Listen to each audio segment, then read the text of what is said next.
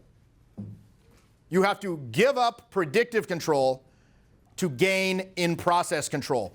Now, for many people, when they finally do let go and they allow this synergistic wisdom of the whole to take over, they feel like they have lost control. It's scary.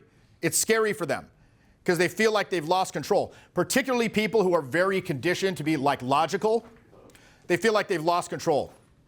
And in a sense, they have. Because you're trusting intuition now.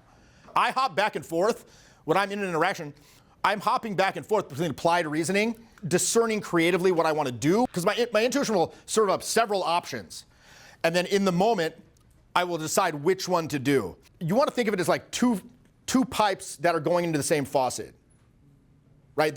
It's not A or B, it's kind of both. But the mind has to kind of get off the court. Like the mind wants to be on the court playing the game, but it should not be on the court. It should be on the sidelines coaching. The coach doesn't play on the fucking court. It's just calling the plays. In an interaction, I'm only monitoring 3 things. Number 1, where am I in the steps? What's the next step? Number 2, what are they giving me emotionally right now, and how do I modulate my tone to harmonize with that? And number 3, what's the evolving logistical situation? Are there obstacles popping up? Can I get around those obstacles? Or should I call it a day? I was in a bit of a low spot when I started this course, and it was a bit stuck and say, like, where's my mojo? What's my problem? And the thing that kind of set me on my head was the concept of can't be half a gangster. And I just said, that's it. Like, that's my answer. I'm trying to be half in, half out of several different worlds. And it's not working for me. Having my intent in place, I was able to have like really amazing conversations with both of my daughters, which I hadn't in a long time. So thank you. I mean, that was worth the cost of of admission here. I was able to just flow with the conversation, just imagine the best outcome. And then it wasn't a fight. After taking this course, I view myself as I never had any idea that I could change my mind in the sense that I could recreate my mind from the inside. And I think that going forward, that's going to really make me unstoppable. The circumstances are not affecting me. I'm actually affecting the circumstances.